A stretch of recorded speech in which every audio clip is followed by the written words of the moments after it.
दोस्तों, एक गांव में एक सेठ और सेठानी रहते थे। उनके पास रुपए पैसों की कोई कमी नहीं थी। उनके विवाह को बहुत दिन हो चुके थे, लेकिन अभी तक उन्हें औलाद का सुख प्राप्त नहीं हुआ था। एक दिन सेठ और सेठानी जैसे ही सोने के लिए चले, तो उनके घर में एक चोर चोरी करने के इरादे से घुस गया। लेकिन सेठ सेठानी अभी तक सोए नहीं थे। सेठ और सेठानी को जागा हुआ देखकर चोर को कोई मौका नहीं मिला, तो वह एक चारपाई के नीचे घुस गया। वह चारपाई थी सेठानी की, और उस पर सेठानी लेटी हुई थी। सेठानी की चारपाई के सामने ही सेठ जी की चारपाई भी पड़ी हुई थी। सेठ ने चोर को देख लिया और समझ गए कि यह कोई चोर है, और आज यह हमारे घर में चोरी करने वाला है। सेठ चुपचाप रहे, क्योंकि उन्हें यह अंदेशा था कि हो सकता है इसके और भी साथी आसपास ही छिपे हों, और अगर यह अकेला भी हुआ और मैंने शोर मचाया या फिर इसे पकड़ने की कोशिश की, तो हो सकता है कि इसके पास कोई हथियार हो जिससे ये मुझे नुकसान पहुंचा दे। इसलिए सेठ जी चुपचाप मौका की तलाश करने लगे। सेठ ने कुछ देर सोच विचार किया, तो सेठ के दिमाग में एक योजना आई। सेठ ने सेठानी को आवाज लगाते हुए कहा, अजी सुनती हो? सेठानी को नींद आ रही थी, सो वह बोली कि सेठ जी, सुबह से शाम तक घर के काम में लगी रहती हो। मुझे नींद आ रही है, इसलिए मुझे सो जाने दो। सेठ ने फिर कहा, अरे एक बार सुन तो लो कि मैं क्या कहना चाह रहा हूँ। इधर चोर के भी कान सतर्क हो गए कि पता नहीं सेठ सेठानी से क्या कहना चाह रहा है। कहीं इसने मुझे देख तो नहीं लिया। अगर इसने मुझे देख लिया होगा, तो यह सेठानी को बता देगा कि तेरी चारपाई के नीचे चोर छिपा हुआ है। यही सोचकर चोर भी सतर्क होकर बैठ गया। उसके हाथ में एक बड़ा सा चाकू था, जो उसने कसकर पकड़ लिया। सेठ ने सेठानी से कहा, अरे भाग्यवान, जरा मेरी बात तो सुन लो। पता है आज मैं क्या सोच रहा हूँ?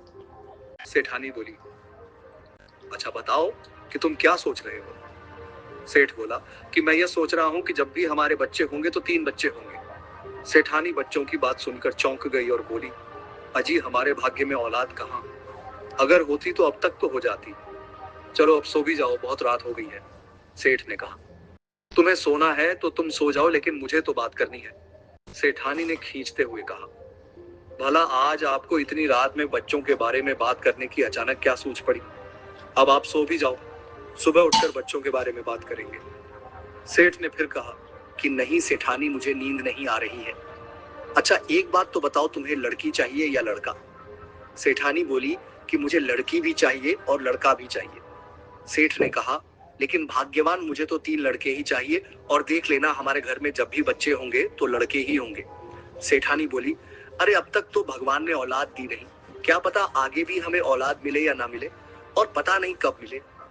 तभी सेठ बोला, मेरा मन कहता है कि एक दिन हमारे घर में जरूर 3-3 बेटे पैदा होंगे, और पता है मैं उनके नाम क्या क्या रखूंगा।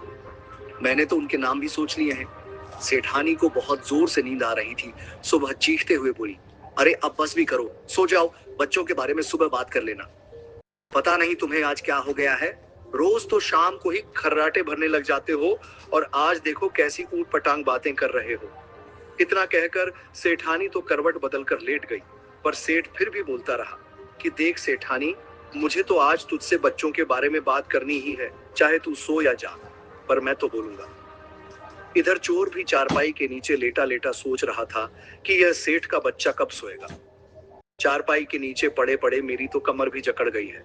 यह सो जाए तो मैं अपना काम करके यहाँ से चलता बनूं, पर सेठ है कि सोने का नाम ही नहीं ले रहा। चोर को सेठ पर बहुत गुस्सा आ रहा था। थोड़ी देर चुप रहने के बाद सेठ ने फिर से बोलना शुरू किया कि पता है सेठानी, मैं अपने तीनों बेटों के क्या क्या नाम रखूंगा। सेठानी थोड़ी नींद में थी, फिर भी बोली, अच्छा बताओ क्या नाम रखोगे। सेठ बोला कि मैं एक बेटे का नाम रखूंगा शेरा, दूसरे का नाम रखूंगा कालू, और तीसरे का नाम रखूंगा चोर। चोर का नाम सुनते ही सेठानी के तो जैसे कान ही खड़े हो गए। वह सेठ की तरफ करवट बदलकर बोली, छी, यह भी कोई नाम है? भला कौन अपने बच्चों के नाम चोर रखता है?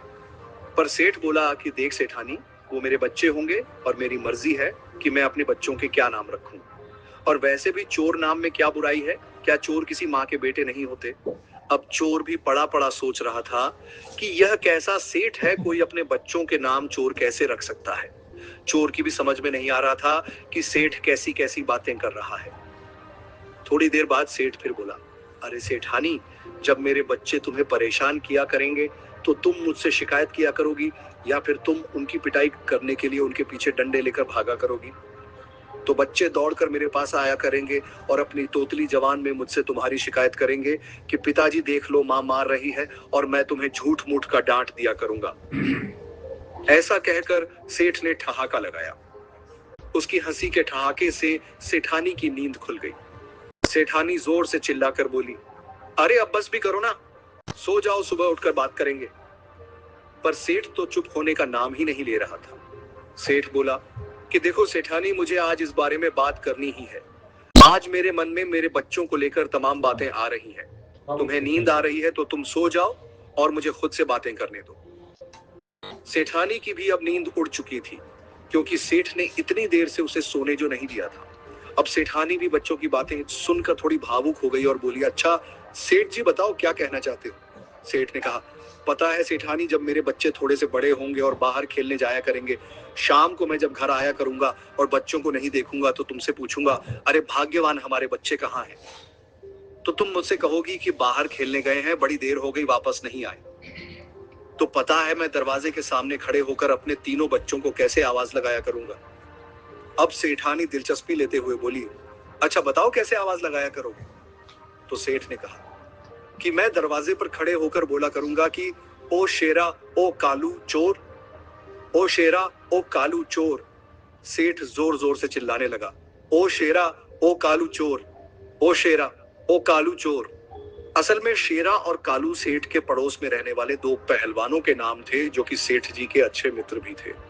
तो सेठ ने तरकीब लगाकर उन्हें ही चोर के बारे में अवगत कराने की कोशिश की थी। उनकी आवाज सुनकर शेरा और कालू समझ गए कि सेठ जी के घर में चोर घुस गए हैं और सेठ जी मदद के लिए हमें पुकार रहे हैं। सो शेरा और कालू ने देर ना करते हुए दो चार मित्रों को अपने साथ और ले लिया और सेठ जी के घर जा पहुंचे। दरवाजे पर पहुंचते ही उन्होंने दरवाजा खटखटाना शुरू कर दिया। दरवाजा खटखटाने की आवाज सुनते ही सेठ लपक कर चारपाई से उतरे और दरवाजा खोल दिया। कालू और शेरा को हाथ से इशारा करते हुए सेठ जी बोले कि सेठानी की चारपाई के नीचे चोर घुसा हुआ है, जरा ध्यान से, वो चोर सेठानी को नुकसान ना पहुंचा दे। वो चोर जब तक कुछ समझ पाता तब तक कालू और शेरा ने उसकी गर्दन पकड़ ली और चारपाई के नीचे से खींच लिया और तीन चार लठ उसके कस के लगाए तो चोर हाथ जोड़ने लगा।